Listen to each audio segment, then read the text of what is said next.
नमो सिद्धाणं नमो आयर्याणं नमो अध्यायाणं नमो लोये सव्वसाहुणं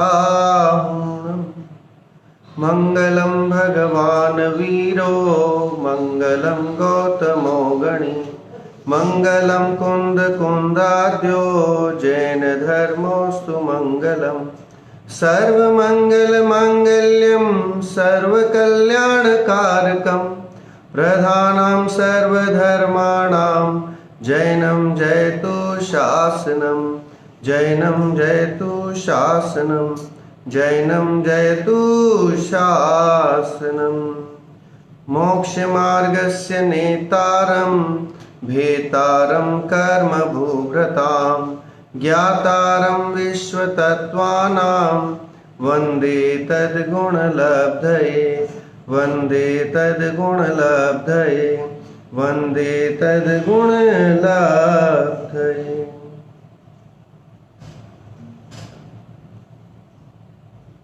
आध्यात्मिक शिक्षण शिविर के इस पावन प्रसंग पर आज जो है मुझे अवसर मिला, इसके लिए विदुषी परिषद की सभी पदाधिकारियों को बहुत बहुत साधुवाद। अब शुरू करते हैं। आज का जो है मैं विषय लेना चाहता हूं जो कि आप सबको उस सूत्र का से तो हर कोई परिचित है, और उस सूत्र का नाम है परस्परोपग्रहो जीवानाम। ये सूत्र आप और हम में से सभी लोगों ने कहीं ना कहीं देखा होगा।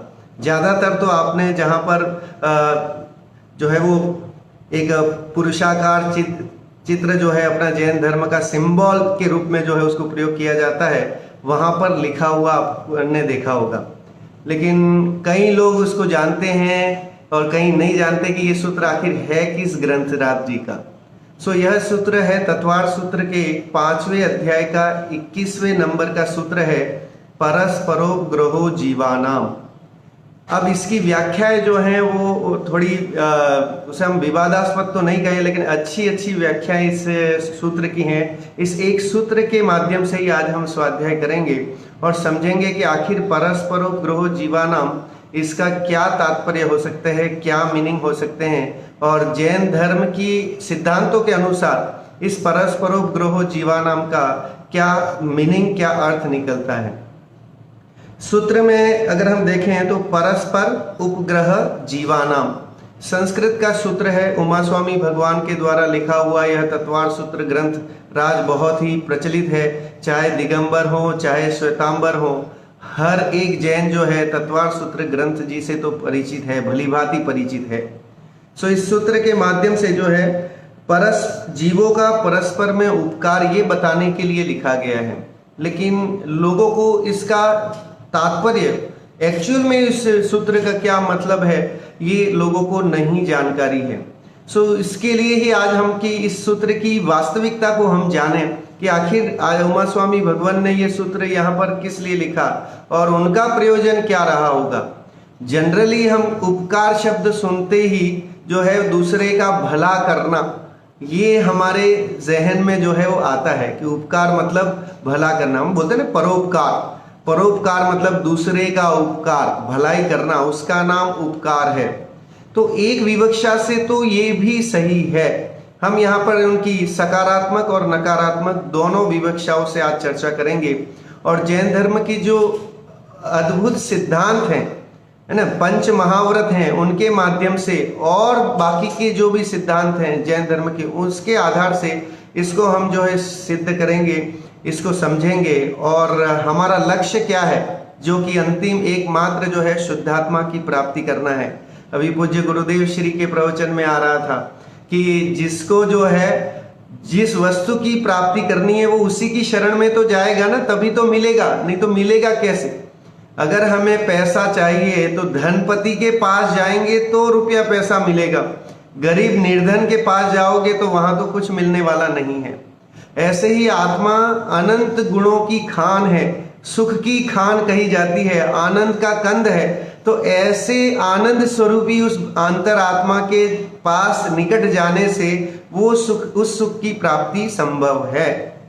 इसलिए बहुत अच्छी गाथा थी जो गुरुदेव की व्याख्या उस समय जो चल रही थी, समयसार जी ग्रंथ के माध्यम से कि वाकई जो है राजा की शरण में जाएंगे तो नियम से वहां कुछ न कुछ डिमांड करेंगे, मांग करेंगे तो मिल जाएगा और सुखी हो सकते हैं।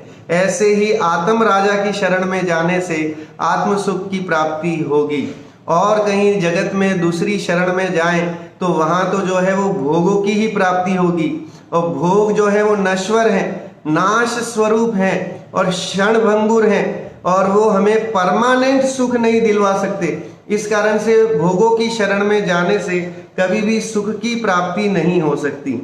अब देखिए, एक बहुत ही उत्कृष्ट जो है हिंदू धर्म में भी, मैं पिछले 2-3 दिनों से स्वाध्याय में मेरे एक आया था कि हिंदू धर्म में भी जो है इसको लेकर के क्या कहते हैं कि संसार में कहाँ सुख है, इसको उन्होंने वहाँ एक श्लोक के माध्यम से जो है वो बताया कि संसार में कहीं सुख नहीं है।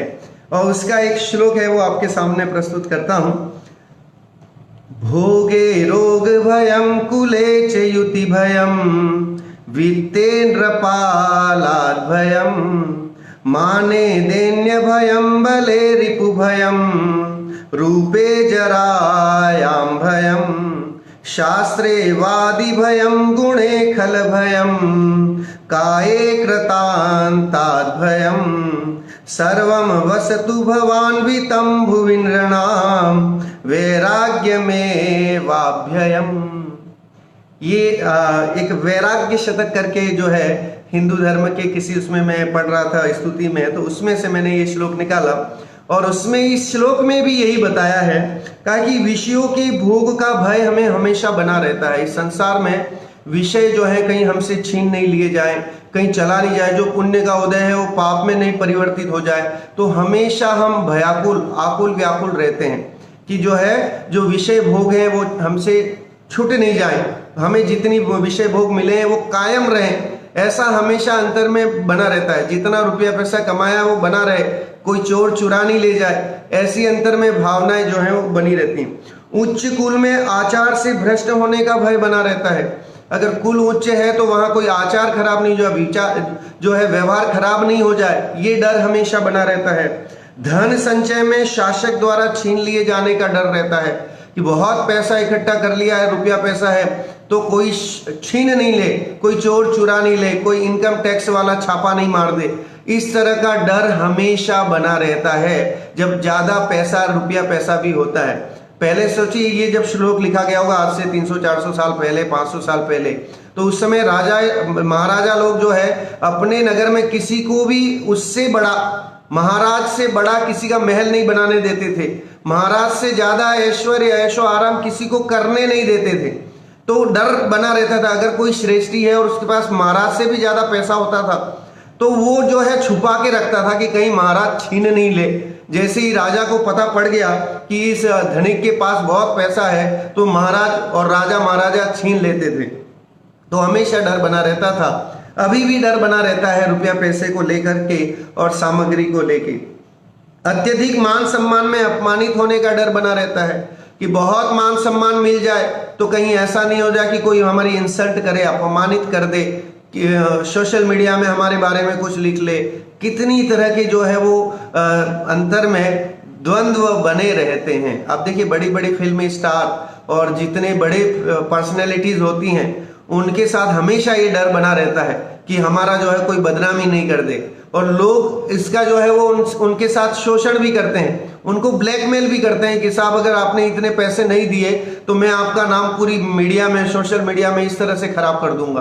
तो ऐसा डर हमेशा बना रहता है। जो मानी होता है उसको शूरता में शत्रु से हार जाने का डर बना रहता है। अगर कोई शूरवीर भी है तो भी उसे युद्ध में ऐसा लगता है कि कहीं मैं शत्रु से हार नहीं जाऊं। शास्त्रों के पांडित्य में प्रवादी से हारने का डर रहता है। बड़े बड़े शास्त्र पढ़ लिए हैं तो और उससे बड़े जो ज्ञानी हैं, महात्मा हैं, उनके साथ शास्त्रार्थ करने में डर हमेशा बना रहता है। ऐसे ही सद्गुणों में दुष्टों द्वारा निंदा का डर हमेशा बना रहता है। शरीर धारण करने के विषय में मृत्यु का डर हमेशा बना रहता है। जब जन्म लेते हैं तभी से, है ना, जिस दिन जन्म लिया उसी दिन से मृत्यु का भय बना रहता है कि मैं मर नहीं जाऊं, कहीं मुझे कोई महामारी, कोई बीमारी जो है वो नहीं हो जाए। ऐसा डर हमेशा बना रहता है। तो संसार में तो कहीं भी सुख नहीं है, क्योंकि ये जितने बताए उनमें कहीं भी हर जगह जो है भयाकुल है, आकुलता व्याकुलता है, और आकुलता में सुख नहीं है। आकुलता शिव माहिन ताते, शिव मग लाग्यो चाहिए। कह रहे कि शिव मग में, मोक्ष के मार्ग में आकुलता नहीं है। इस कारण से मोक्ष मार्ग जो है वो श्रेयस्कर है, वो ग्रहण करने लायक है, वो पूज्य है, स्तुत्य है ना। आकुलता शिव माहिन ताते, शिव मतलब मोक्ष, मोक्ष में आकुलता नहीं है, इसलिए शिव मग लाग्यो चाहिए। इसलिए हमें शिव के मार्ग में लगना चाहिए। दौलत राम जी ने छह डाला जी ग्रंथ में यह बात लिखी कि आकुलता वहां पर नहीं है। निराकुल स्वभावी जो हमारे आत्मा के आश्रय से जो सुख प्रकट होता है वो निराकुलतामय ही होगा। निराकुल स्वभावी आत्मा के आश्रय से आकुलतामय सुख नहीं होता है ना, आकुलता नहीं होती है, तो वहां तो पूर्ण निराकुलता है। संसार शरीर भोगों में मस्त रहने वाले नियम से भटकते हैं और दुखी होते रहते हैं। जैसे वो फुटबॉल जो होती है ना, फुटबॉल कब किसके द्वारा किक मारी जाएगी और कहाँ गिरेगी इसका जो है उसे भान ही नहीं होता है, और हर समय जो है वो लोगों के द्वारा सताई जाती है, पीटी जाती है, मारी जाती है। सेम ऐसा ही अज्ञानता के कारण हम और आप जीवों का यही स्वरूप हो रहा है कि सही स्वरूप को नहीं जानने के कारण फुटबॉल की भांति जो है कभी किसी पर्याय में, कभी किस पर्याय में इस तरह से भटकन होता रहता है। लेकिन यहाँ जिस चीज की हम बात कर रहे हैं, परस्परोपग्रहो जीवानम, ये सूत्र के माध्यम से भी हमें ये सीखना है कि हम शाश्वत सुख को कैसे प्राप्त कर सकते हैं। एक दूसरे का उपकार करने, सामान्य अर्थ हम देखते हैं ज्यादातर ग्रंथों में जो है वो यही बात लिखी है परस्परोपग्रहो जीवानाम की, कि एक दूसरे का उपकार करना। जीव है तो जीवों का एक दूसरे के प्रति उपकार, उसका नाम परस्परोपग्रहो जीवानाम है। जीवों का एक दूसरे के प्रति उपकार आंशिक रूप से यह भी सही है, एक एंगल से यह बात भी सही है, क्योंकि माँ जिनवाणी हमारी शादवादमय है, अनेकांग स्वरूप है, वस्तु के अनेक धर्मों को प्रतिपादित करने वाली है, कि वस्तु के एकांगी अंश को बताना ये जो है वो सही सच्चा धर्म नहीं है, क्योंकि किसी एक एंगल से आप किसी वस्तु को नहीं परख सकते हैं। वे उस वस्तु में अनेक धर्म मौजूद होते हैं और उन अनेक धर्मों को बताने वाली माँ जिनवाणी है, और उस माँ जिनवाणी के उन सूत्रों के माध्यम से हम विभिन्न अर्थों के माध्यम से कि वाकई एक्चुअल में उसका अर्थ क्या है, उसका स्वरूप क्या है। पहले यहाँ मैं थोड़ा सा इसका पढ़ता हूँ, जो यहाँ पर मेरे पास एक शास्त्री जी रखा है, तत्वार सूत्र लिखा है, परस्परोपग्रहो जीवानाम का जीवों का परस्पर में उपकार है। स्वामी सेवक को धनादि वस्तु देकर और सेवक स्वामी के हित पोषक अहित निषेधक कार्य करके, इस प्रकार स्वामी सेवक परस्पर उपकार करते हैं। एक दूसरे का उपकार करना, ये सामान्य अर्थ यहाँ पर बताया है कि एक दूसरे का हमें उपकार करना चाहिए, भला करना चाहिए। ये इससे अगर हम सामान्य अर्थ को भी देखें तो भी इसमें गूढ़ रहस्य भी छिपे हुए हैं। इसमें जैन धर्म का अहिंसा परमो धर्म, ये भी जो है उपकार के माध्यम से पांचों पापों से विरति का संदेश भी यह सूत्र हमें देता है। उपकार किसे कहें तो षटकाय के जीवों के प्रति दया की भावना, ये उपकार है। अगर हमें स्थावर जीवों के प्रति दया की भावना है, अंतर में त्रस, 2 इंद्रिय से लेके पंचेंद्रिय संगी और असंगी जीवों के प्रति दया की भावना है, तो ये हमारा उनके प्रति उपकार है। लेकिन वो उपकार कैसा है इसको हम और विशेषता से भी जानेंगे कि यहाँ उपकार का मतलब कैसा लिया गया है। तो कहेंगे यहाँ उपकार का मतलब निमित्त रूप से लिया गया है। उपकार मतलब हर जीव एक दूसरे जीव का उपकार करता है तो वो निमित्त रूप से करता है ना। चारण रिद्धिधारी मुनिराजों ने सिंह का उपकार किया। उपकार किया कि नहीं किया? कि जंगल में जो है सिंह तो हिरण को खाने में मस्त था, लेकिन उसी समय जो है आकाश मार्ग से गमन करते हुए 2 चारण रिद्धिधारी मुनिराजों ने देखा कि अरे ये क्रूर सिंह ये क्या कर रहा है। उनको विचार आया और वे नीचे आए और इस तरह से सिंह को उपदेश दिया और सिंह के जो है वो ज्ञान चक्षु खुल गए और वहीं पर सम्यक्त्व की प्राप्ति हो गई। तो ये उपकार है। सामान्य दृष्टि से देखें तो हमें जगत में दिखाई देता उपकार। उपकार मतलब भला करना, अच्छा करना, किसी के बारे में अच्छी बात सोचना, इसका नाम उपकार है। परस्परोपग्रहो जीवानाम, ये सूत्र लौकिक सामाजिक व्यवस्था को बनाने के लिए भी बहुत उत्कृष्ट है। वर्तमान में जो अशांति का भय या वातावरण है उसमें भी यह सूत्र बड़ा कारगर साबित हो सकता है।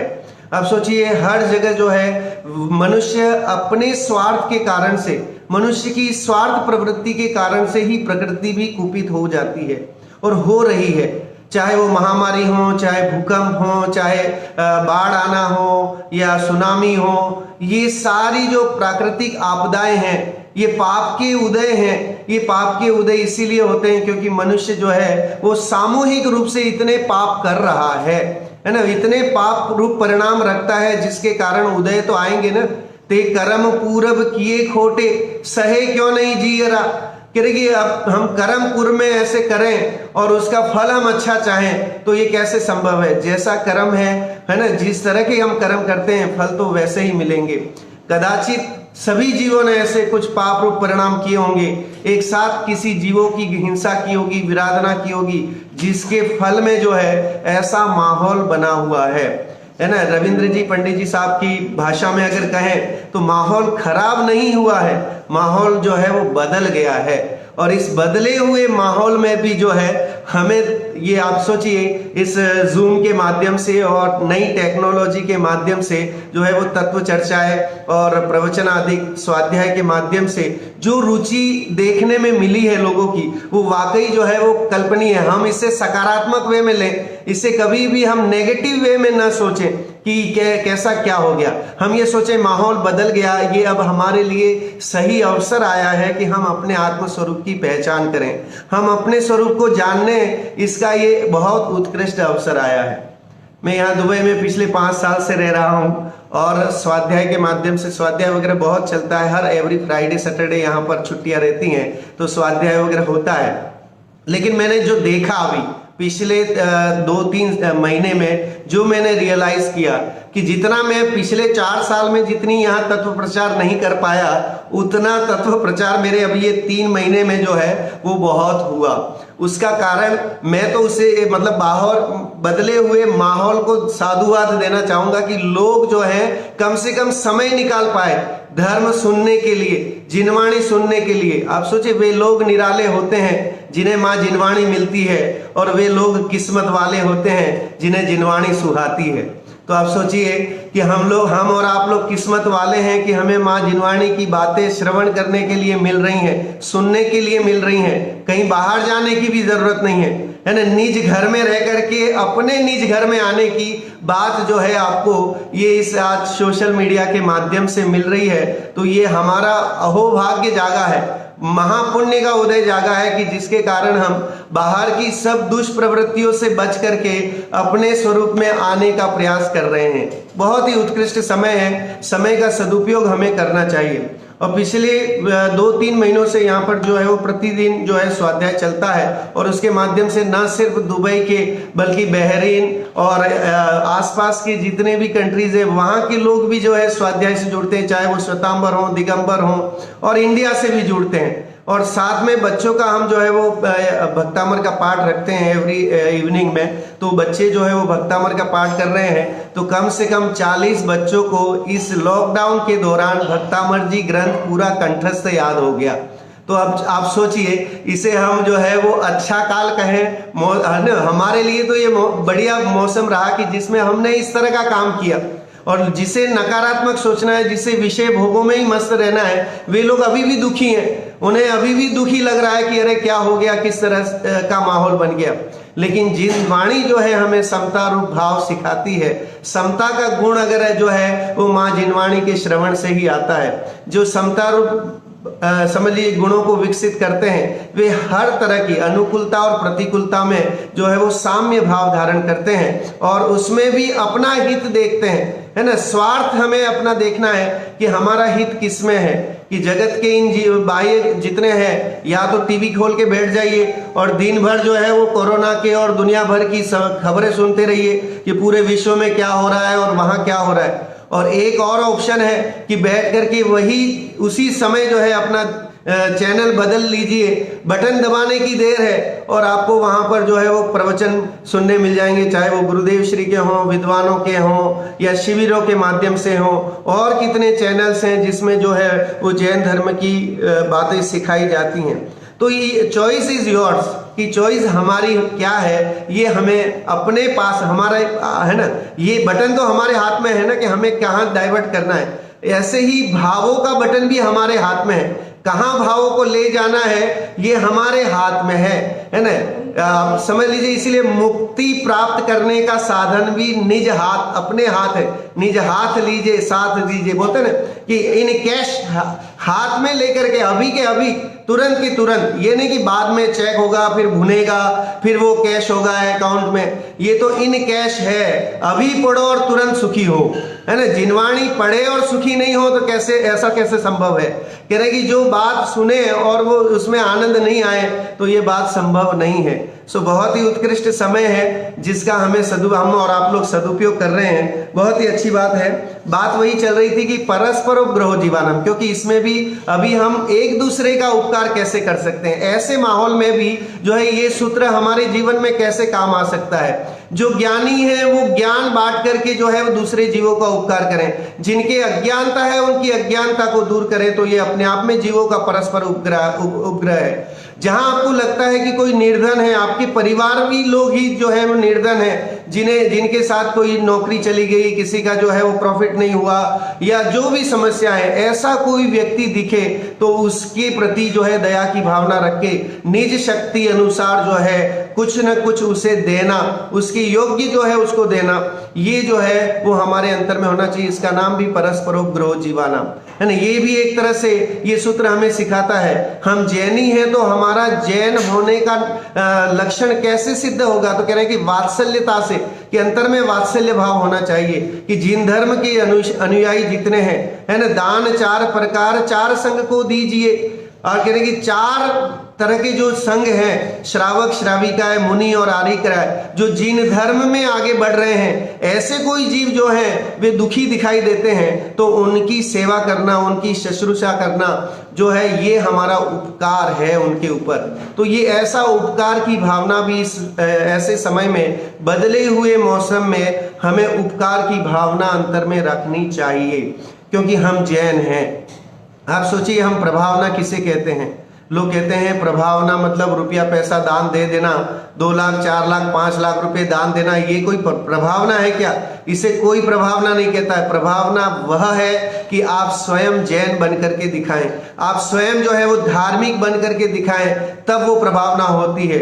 आप सोचिए, हम स्वयं जो है रात्रि भोजन करें, हम स्वयं जो है बुरे काम करें, जमी कंद खाएं और दूसरे जो है सप्त व्यसन में मस्त रहें, तो हम ये दूसरे लोग देख करके ये नहीं कहेंगे कि साहब ये जैन लोग जो हैं वो इस तरह के होते हैं, है ना। आप रात्रि भोजन करने वाले, जमी कंद आदि खाने वाले, इनको जब दूसरी जाति के लोग भी देखते हैं तो कहते हैं कि यार ये नहीं है। क्योंकि कई बार होता है ऐसा, मैं यहाँ जहाँ काम कर रहा हूँ वहाँ 700-800 एम्प्लॉइज हैं, और जब देखते कहते साहब आप ये नहीं खाते हैं, जमी कंद नहीं खाते हैं, रात्रि भोजन नहीं करते हैं, ऐसे कैसे संभव है कि बिना आलू के आपका कैसा जीवन चल जाता है, और इस तरह की बातें वो करते हैं। तो ये देख करके फिर रिकनेक्ट करते हैं, वो कहते हैं कि हाँ आप नहीं खाते ना, मेरा भी एक फ्रेंड है जो जैन है और वो भी जो है वो रात्रि भोजन नहीं करता था, हाँ मेरे को याद आया।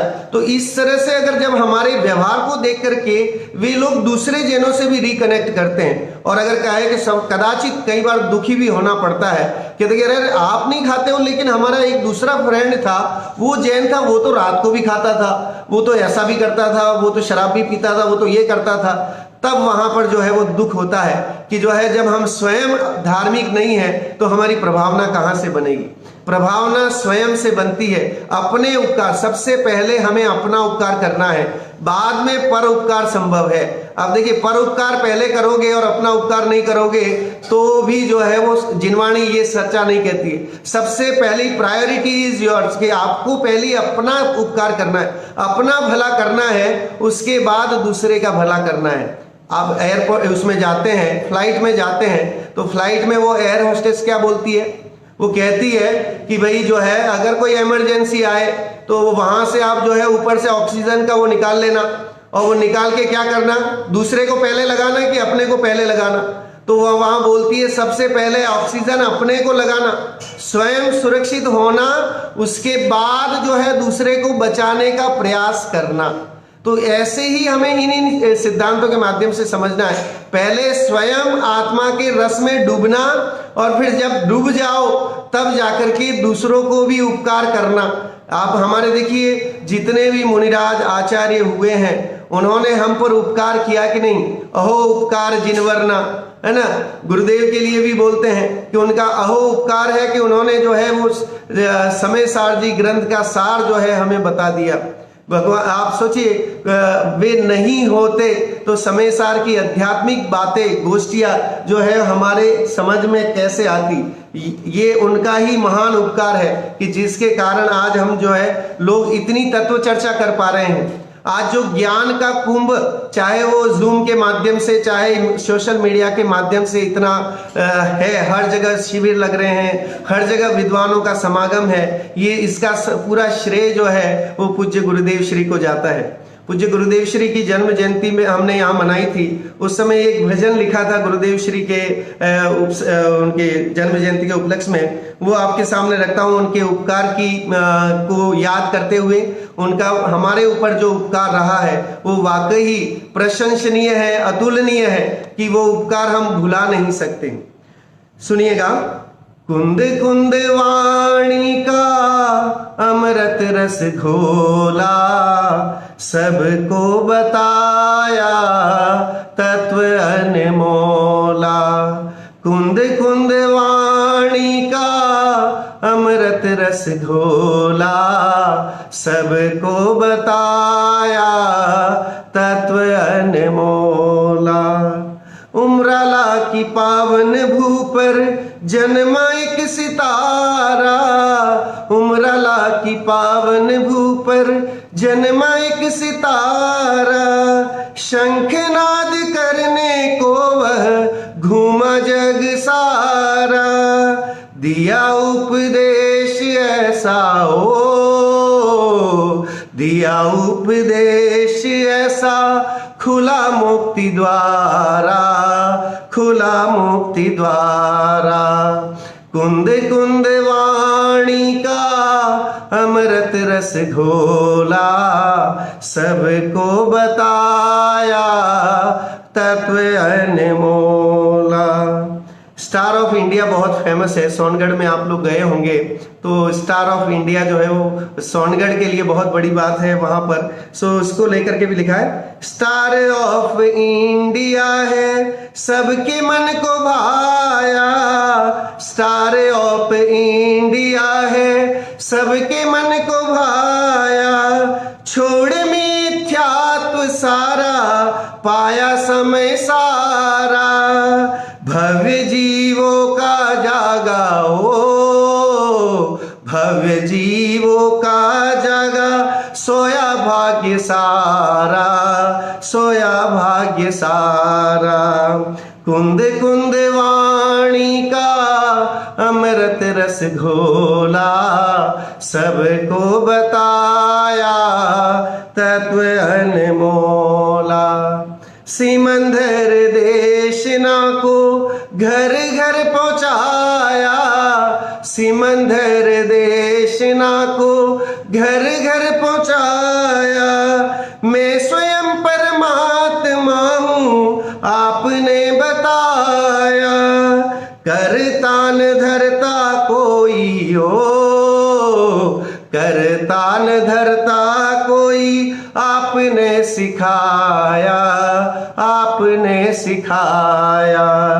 कुंद कुंद वाणी का अमृत रस घोला, सबको बताया तत्व अनमोला, सबको बताया तत्व अनमोला।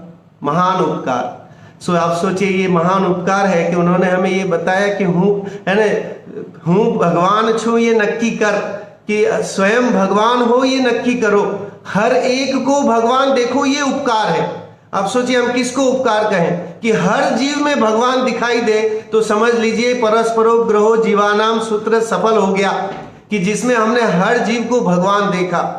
आप सोचिए जगत में हम गृहस्थ हैं, और गृहस्थ हैं तो कितने पाप हमारे प्रति समय होते रहते हैं। अभी हमारे यहाँ आलोचना पाठ का जो है उस अध्याय चल रहा है, और आलोचना पाठ के माध्यम से भी हम यही जानते हैं, समझते हैं कि हमारे जो दोष होते हैं, प्रतिदिन के जो दोष होते हैं, उसके कारण क्या है, अनर्थ दंड होता है। खासकर अनर्थ दंड, जितनी जरूरत नहीं है, जितनी आवश्यकता नहीं है, उससे ज्यादा विषयों की आसक्ति है।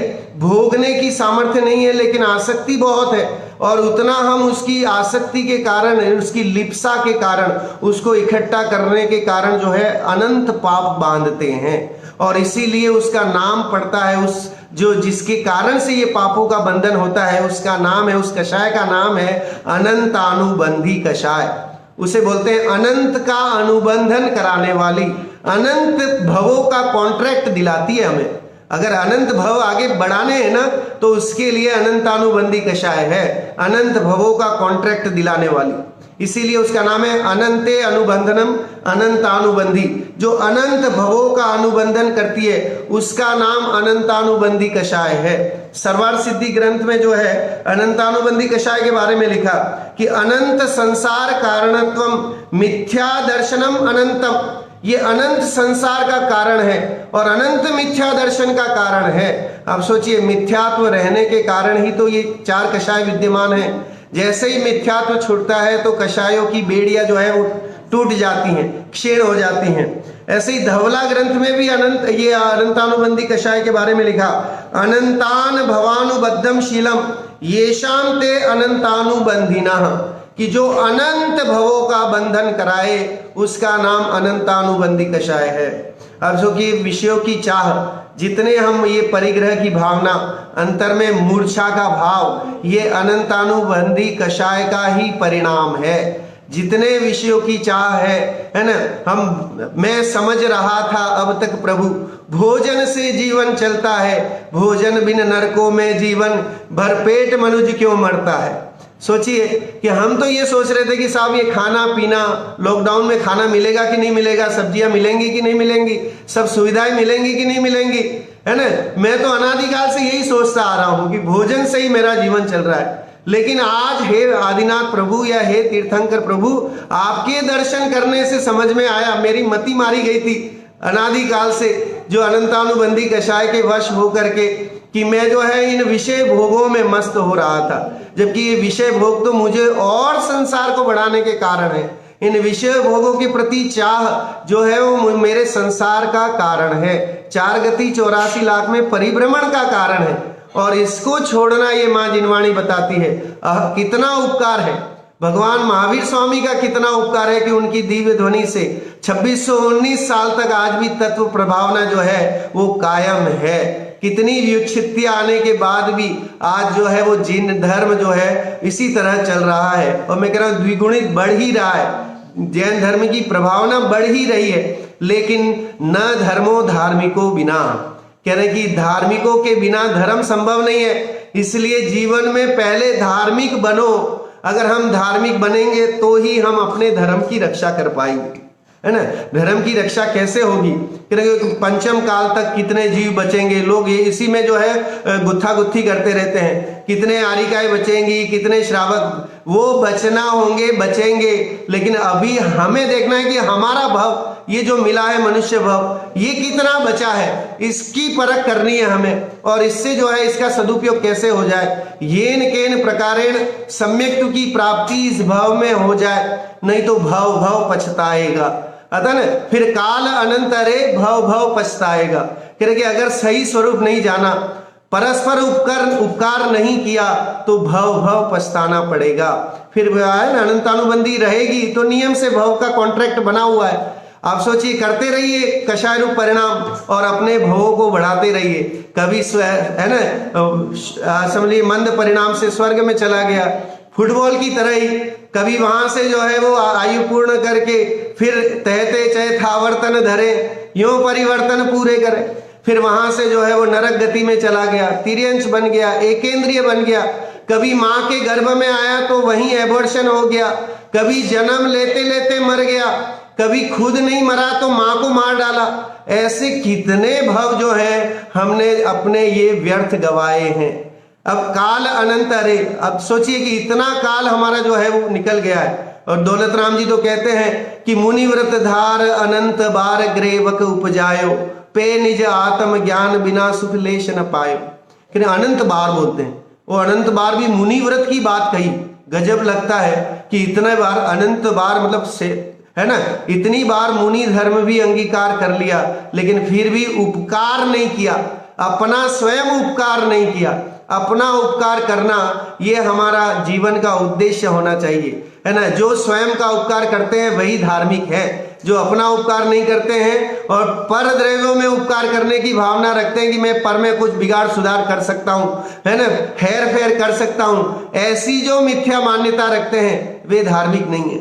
धार्मिक वही है जो सही स्वरूप को समझता है ना। जिनेंद्र की बात को जानने वाला, जिनेंद्र के मार्ग का अनुसरण करने वाला जैन कहलाता है। जो जिन आज्ञा को माने, बोलते हैं ना, बच्चे पाठशाला में भी पढ़ते हैं कि जिनेंद्र की आज्ञा को मानने वाला जैन है। जो जिनेंद्र भगवान की कही गई बात को मानता है उसको जैन कहते हैं। जिनेंद्र भगवान ने क्या कहा? उन्होंने कहा कि सर्वप्रथम अपना उपकार करो, अपना हित देखो और अपना हित देख करके फिर कल्याण करो। अब क्या किया कुंद आचार्य ने?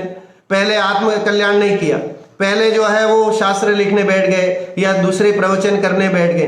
कह रहे कि सर्वप्रथम काम जो है स्वयं के आत्म अन्वेषण का है। पहला काम आत्म अन्वेषण, फिर बाह्य में जो है जब अंतर में आत्मभान हो जाए, क्योंकि जब हमने खुद एक्सपीरियंस नहीं किया, उसका अनुभव नहीं किया, तो आप क्या जगत में बताओगे, क्या उसका जो है वो रसपान कराओगे। स्वयं सराबोर नहीं हो तो बाह्य में भी लोग प्रभावित नहीं होते हैं। तो आप सोचिए, इसलिए जब हमें स्वयं आनंद आता है कि वाकई जो है जिनवाणी की बात ही सच्ची और अच्छी है, जब ये अंतर में आता है तब लोग प्रभावित होते हैं। जब स्वयं ये लगता है कि जैन धर्म के अनुसार सदाचार ही जो है जीवन का श्रेष्ठ आचार है, ये अंतर में आता है, स्वयं सदाचार अपनाते हैं, तो अवश्य ही लोग प्रभावित हुए बिना रहते नहीं। लोग हमसे बात करने के लिए लालायित होते हैं, लोग हमारे साथ जीवन या समझ लीजिए कि रहने के लिए लालायित होते हैं, अगर हमारा जीवन सदाचारमय होता है तो। सो बहुत बड़ी बात है। परस्परोपग्रहो जीवानाम, इस सूत्र के माध्यम से आज हम चर्चा कर रहे हैं। और चूंकि जनरली इस सूत्र का अर्थ जो है सिर्फ उपकार करने तक ही हम नहीं लें। दादाजी ने जो है, छोटे दादा ने जो ग्रंथ लिखा इसकी टीका वाला, उस टीका में बहुत ही गजब का वर्णन उन्होंने वहां पर किया। उनकी जो चिंतन शैली है वो वाकई अनुकरणीय है, प्रशंसनीय है, जो उन्होंने वहां पर उसकी चर्चा की है। अब देखिए, चूंकि ये सूत्र जो है 21वें नंबर का सूत्र है और उससे पहले 6 द्रव्यों के उपकार की चर्चा आई है। और 6 द्रव्यों के उपकार की चर्चा में जो है आप अगर देखें तो 20वें सूत्र में लिखा है सुख दुख जीवित मरणोपग्रहाश्च। पुद्गल का उपकार क्या है? तो कह रहे पुद्गल का उपकार सुख दुख जीवन मरण, ये पुद्गल का उपकार है। अब आप कहें भला करना उपकार है, तो यहाँ तो मरण की बात भी लिखी है। दादा ने इस चीज को लेकर के बहुत गजब जो है वर्णन इसमें उनकी व्याख्या की है कि जगत में लोग सिर्फ उपकार का अर्थ यहीं तक सीमित कर लेते हैं कि एक दूसरे जीव का उपकार करना, इसका नाम जो है वो उपकार है। लेकिन यहाँ उपकार का अर्थ इतना ही नहीं है। मैं थोड़ा सा उनका जो है, जो उन्होंने व्याख्या लिखी है उसको भी पढ़ के सुनाता हूं। यद्यपि लोक में मुख्य रूप से उपकार शब्द का अर्थ भलाई करना ही माना जाता है, तथापि यहाँ इस प्रकरण में उपकार शब्द का अर्थ भलाई करना नहीं है, क्योंकि यहाँ सुख के साथ दुख देने को और जीवन के साथ मरण को भी उपकार में गिनाया गया है। अब मरने को उपकार कैसे? कोई मार डाले और उपकार करे कि साहब आपने उपकार किया, लेकिन यहाँ उपकार का मतलब है निमित्त रूप में लिया गया है। ये दादा ने यहाँ पर एक विशेष चर्चा जो है उनके ये तत्वार्थ मणि प्रदीप जो दीप है, उस जो ग्रंथ लिखा, जो उसमें उन्होंने इसको विशेष खुलासा किया। और ये आम लोग जो है इस सूत्र के माध्यम से इतना समझते भी नहीं है। दादा ने व्याख्याओं में, प्रवचनों में वो बताते हैं, लेकिन मेरा भी विकल्प आया कि मैं जो है इसके माध्यम से और लौकिक में भी हम देखें तो कैसे हम जो है, अगर हम इसका आंशिक जो अर्थ भी समझें, लौकिक अर्थ भी समझें, तो भी हमारे लिए उपकारी है, और इसका जो पारलौकिक अर्थ है वो भी हमारे लिए उपकारी है। देखिए, अरे भाई, यहां कहे गए उपकार शब्द से तो भले बुरे सभी शरीरों को उपकारी बताया जा रहा है। यहाँ उपकारों में उपकार के साथ अपकार भी शामिल है। कह रहे कि यहाँ उपकार की ही बात नहीं की जा रही है, यहाँ तो अपकार की बात भी जो है वो साथ में की जा रही है। आप सोचिए, इसलिए जो है आप देख, जीवों के प्रति पुद्गल के उपकार गिनाते हुए जो सूत्र ये लिखा, इसमें मरण की बात भी कही गई है। और शरीर अगर हम देखें तो कह रहे चलो हमारा शरीर उपकारी है ना, ये शरीर, क्योंकि हमें इस शरीर से धर्म की प्राप्ति होती है या धर्म हम कर पा रहे हैं, इसलिए शरीर उपकारी है। लेकिन कह रहे हैं नारकियों का शरीर उपकारी कैसे है, तिर्यंचों का शरीर, निगोदिया का शरीर उपकारी कैसे है। तो उस अपेक्षा से देखें तो यहाँ पर उपकार का मतलब जो है वो निमित्त रूप से लिया गया है। और साथ में जीवों का एक दूसरे के प्रति उपकार, निमित्त रूप से उपकार करने को भी जो है यहाँ पर उसकी चर्चा की गई है। और भी अगर हम देखें तो इसकी चर्चा इसमें लिखा, यहां यह कहा गया है कि पाप के उदय से प्राप्त होने वाले प्रतिकूल तन वचन का संयोग और पुण्य के उदय से प्राप्त होने वाले अनुकूल तन वचन का संयोग दोनों ही बेड़ियां हैं। कह रहे चाहे अच्छा नाम कर्म के उदय से अच्छा शरीर मिल जाए या बुरा शरीर मिले, लेकिन है तो दोनों ही बेड़ियां ना। आप देखिए, संसार मार्ग है, शुभ और अशुभ रूप परिणाम तो संसार के कारण है, शुद्ध परिणाम ही जो है वो ही मोक्ष के कारण है। तो इस कारण से जो है वो दोनों ही संसार के कारण है। और संसार के कारण को उपकार कैसे माना जा सकता है? उपकार कौन सा हो? तो कह रहे उपकार तो अपना ही हो, निज हित का पुरुषार्थ जो है वो उपकारी है। हम अपने हित का पुरुषार्थ करें, हम अपना कल्याण करें, है ना, दूसरे को नहीं देखे। जगत में सुखी कब होता है जी? तो कह रहे कि पड़ोसी को झांकता रहे तो सुखी होगा, कि अपने घर में जो व्यवसाय है उसका भोगता रहे, उसका आनंद लेता रहे तो सुखी होगा। तो कह रहे जो उसके पास सामग्री है उसका उपयोग करेगा तो जितना है उसमें संतोष धारण करेगा तो सुखी होगा। और पड़ोसी को झांकता रहे, उसका बंगला कितना सुंदर है, उसकी कौन सी गाड़ी है, उसके पास क्या क्या सामग्री है, यह देखता रहेगा तो क्या होगा? तो कह रहे कि दुख ही पाएगा, है ना। दूसरों के सुखों को देख करके दुख ही पाएगा। दूसरों पर दृष्टि रखेगा तो दुख ही पाएगा, और स्वदृष्टि रखेगा तो सुख होगा और वहां पर संतोष होगा। स्वदृष्टि, अपने स्वरूप को देखने पे संतोष वृत्ति आती है, समता रूप भाव आते हैं। और परद्रव्यादिक में दृष्टि डालने से जो है वो कषाय रूप परिणाम आते हैं, राग द्वेष बढ़ता है। अब सोचिए, हिंसा के परिणाम आते हैं, काम क्रोध, है ना, लोभ आदि की प्रवृत्ति जो बढ़ती है जब हम परद्रव्यों को श्रेयस्कर मानते हैं, हितकर मानते हैं। फिर लिखा कि समयसार आदि ग्रंथों में भाषा टीकाकार जयचंद जी छाबड़ा इन्हीं सूत्रों की व्याख्या करते हुए सर्वार सिद्धि वचनिका में उपकार शब्द का अर्थ इस प्रकार करते हैं। उन्होंने भी वहां लिखा, उपकार शब्द का अर्थ भला करना नहीं लेना, कुछ कार्य को निमित्त होए तिसको उपकारी कहिए हैं। कह रहे कि जो निमित्त है उसको भी उपकारी कहा गया है। तो इस कारण से भी वहां पर जीव जो है एक दूसरे की सहायता करने में निमित्त हैं। हम किसी का भला क्या कर पाएंगे? क्योंकि अगर जैन धर्म के सिद्धांतों के अनुसार देखें तो सभी द्रव्य जो है स्वतंत्र है, कोई द्रव्य किसी को हेर फेर कर नहीं सकता है। वस्तु स्वातंत्र की बात बताई जाती है कि प्रत्येक द्रव्य जो है अपने स्वचतुष्टय से, द्रव्य क्षेत्र काल भाव की मर्यादा से परिणमित होते हैं, कोई उसमें हेर फेर कर नहीं सकता है। ये जब सिद्धांत है तो इस सिद्धांत के विरुद्ध तो उमा स्वामी भगवान लिख नहीं सकते थे। तो इस कारण से इस सूत्र को सही तरह से समझना बहुत जरूरी है। जनरली जहां पर भी ये परस्परोपग्रह लिखा जाता है और वहां अगर उनसे पूछा जाता है तो वो इतना ही अर्थ करके रह जाते हैं कि एक दूसरे का भला करो, ठीक है, उनको दान दो, पूजा करो और इस तरह की बात करके एक दूसरे की भलाई करो, इसी को जो है वो परोपकार मान करके और हम वहीं तक सीमित रह जाते हैं। लेकिन जब हम गुरुदेव की प्रभावना से जो तत्व चर्चा और जो तत्व धारा चली है उसके माध्यम से हमें जो है वो वाकई सही वस्तु व्यवस्था समझ में आती है। जितने गुरुदेव की प्रभावना से जितनी संस्थाएं हैं, जितने विद्वान हैं जो आज तत्व प्रचार आदि कर रहे हैं, तो वो इसी मार्ग पे चल रहे हैं और एक ही मार्ग जो है वो मार्ग से विचलित नहीं है। ये एक बहुत बड़ी बात है और प्रशंसनीय, अनुकरणीय है कि हमें जो है वो सच्चा तत्व जो है वो उनके उपकार से मिला है। ये उनका उपकार था, वे निमित्त बने कि आज भी जो है इतने जीव उनके प्रभावना से जो है योग से अपना धर्म लाभ ले रहे हैं, अपने जीवन का कल्याण कर रहे हैं। स्वाध्याय के माध्यम से हमारे अज्ञान रूपी जो अंधकार है वो दूर होकर के और हमें सम्यक ज्ञान की प्राप्ति होगी।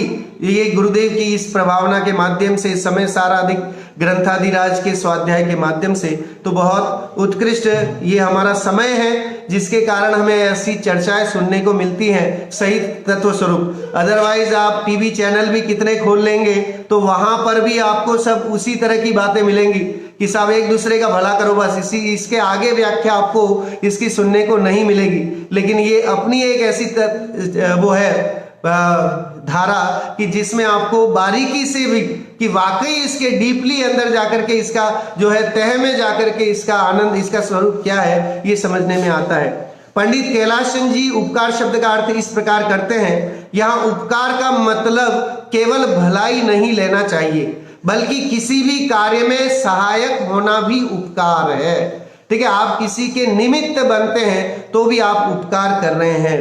आप किसी के पास समझ लीजिए कि बीमार है, औषधि दे दी, है ना। यद्यपि अपने यहाँ 4 तरह के दानों की ही चर्चा आती है ना, औषध शास्त्र अभय आहारा। 4 तरह के ही दान, 4 प्रकार, 4 संघ को दीजिए, कि 4 ही संघ है जिन्हें दान दिया जाना चाहिए। जो मोक्ष के मार्ग में बढ़ रहे हैं ऐसे जीवों के प्रति ही दान की वृत्ति रखनी चाहिए। जो हिंसात्मक काम करें, मद्य मांस मधु मकार का सेवन करें, उनके प्रति जो है उनको इस तरह का उनके प्रति करुणा तो आ सकती है कि देखिए कैसे जीव है कि भटक रहे हैं, इनका अब और भव भवन बढ़ना। कार्य में निमित्त नहीं बनना, उनके कार्यों की अनुमोदना नहीं करना। आप सोचिए, कृत कारित अनुमोदन करके क्रोधादि चतुष्टय धरी के आलोचना पाठ में आता है कि कृत कारित और अनुमोदना तीनों का पाप लगता है, और तीनों अगर सकारात्मक हो तो पुण्य भी जुड़ता है ना। कृत मतलब करना, कारित मतलब करवाना, और अनुमोदना मतलब अनुमोदना एप्रिसिएशन करना, एप्रिशिएट करना गलत काम को। गलत काम स्वयं करना, हिंसा स्वयं करना, हिंसा करवाना, और हिंसा करने वाले या कषाय रूप परिणाम करने वाले जीवों की अनुमोदना करना, ये सब जो है वो पाप का कारण है और ये उपकार नहीं हो सकता। इसको हम उपकार के खाते में नहीं डाल सकते। और आप सोचिए, स्वयं अहिंसामय जीवन जीना और दूसरों को अहिंसा से जोड़ना, धर्म मार्ग में जोड़ना, लगाना। जो बात हमें अच्छी लगती है, हम मार्केट से कोई समझ लीजिए कि कोई अच्छा फल लेके आते हैं या कोई अच्छी चीज लेके आते हैं तो क्या करते हैं, अकेले खा जाते हैं? घर में जितने लोग होते हैं उन सबको बांटते हैं, और अगर ज्यादा हो तो हम अड़ोसी पड़ोसी को भी देने के लिए भावना रखते हैं कि भाई उनको भी दे आओ, ये ऐसी चीज जो है वो बहुत कम मिलती है ना। अब जब मौसमी कोई चीजें आती हैं, चाहे आम हो, सीताफल हो, ऐसी कोई चीजें हैं और कहीं दुर्लभता से आपको मिली हो तो आप क्या करते हैं, और बहुत सारी आ गई हो तो आपने अपने घर को खा लिया, सबने खा लिया, संतुष्ट हो गए, फिर भी बचे हैं तो क्या करते हैं, तो उसका फिर आप करते चलो भाई पड़ोसी को भी दे दो, हमारे जो है उनके मित्रों को भी दे दो, रिश्तेदारों को भी दे दो, सबको बांटते हैं। क्यों बांटते हैं? आपको अच्छी लगी इसलिए बांटा कि आपको अच्छा नहीं लगा इसलिए बांटा? तो कह रहे कि हमें अच्छी लगी, ये बहुत अच्छी थी और ये दूसरे खाएंगे तो वे भी वो आनंद लेंगे, इस भावना से। तो अगर हमें तत्व अच्छा लगता है तो हमारा कर्तव्य क्या होना चाहिए, हमारा उपकार क्या होना चाहिए कि अगर हमें जिनवाणी अच्छी लगती है, सच्ची लगती है, ये हमें लगता है कि ये हमारे भव भवांतर को, है ना, भव का नाश करने वाली लगती है, तो हमें क्या करना चाहिए, हमारा उपकार क्या होना चाहिए? तो कह रहे हमारा उपकार यह है कि हम और लोगों को भी जोड़ें और इनको कहें कि भाई देखो इस तरह के शिविर चल रहे हैं, ऐसे स्वाध्याय, ऐसे व्याख्यान चल रहे हैं जिसके माध्यम से जो है वो आगे बढ़ के इन अवसरों का लाभ लें और उनको जोड़ने का काम करें। इतना उत्कृष्ट जैन धर्म है।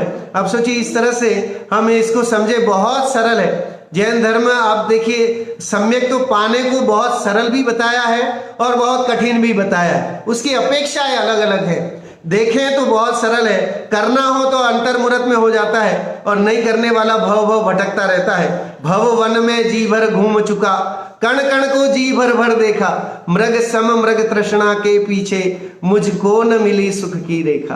कह रहे कि मुझको सुख की रेखा क्यों नहीं मिली? क्योंकि प्रयास नहीं हुए, है ना, पुरुषार्थ वैसा नहीं हुआ कि सुख मिल जाए। पुरुषार्थ, सच्चा पुरुषार्थ जब तक नहीं होगा, जब तक, है ना, एक दूसरे के उपकार की भावना को नहीं जानेंगे, सबसे पहले हम अपना हित करें। अपना हित करके अंतर में हमारे देखिए जितने मुनिराज आचार्य हुए उनको उपकार की भावना थी। अंतर में जब उन्होंने देखा कि हमने आत्मस्वरूप को प्राप्त किया और आहा शब्द निकला, आह्लादकत्व निकला कि वाह क्या गजब का आनंद है, और उस आनंद को जब उन्होंने रसास्वादन लिया तो उनके अंतर में करुणा भाव आए कि इतना गजब, इतना अतीन्द्रिय ऐसा आनंद, और ये इस आनंद से ये जगत के जीव वंचित नहीं रह जाए, इसलिए करुणा करके, दया करके, उपकार करके जो है ग्रंथराज लिखे। और वे ग्रंथराज हम खोलने के लिए तैयार नहीं होते, सिर्फ जो है वो वार्डरोब आप समझ लीजिए अलमारियों में सजे रहते हैं, चांदी लगा करके, गोटा लगा करके, और सिर्फ सजाने के लिए नहीं है, बल्कि उनको हम पढ़ें, उनको अपने जीवन में उतारें, अपना जीवन जो है उसको साकार करें, सार्थक करें, तब उसकी सफलता है। एक छोटे से भजन के माध्यम से बात आज पूरी करेंगे। बहुत ही आसान है, जिन धर्म जो है बहुत आसान है, उसी को लेकर के ये भजन की पंक्तियां हैं। जिनवर की वाणी से हमने ये जाना, सबसे सरल है निज पद पाना।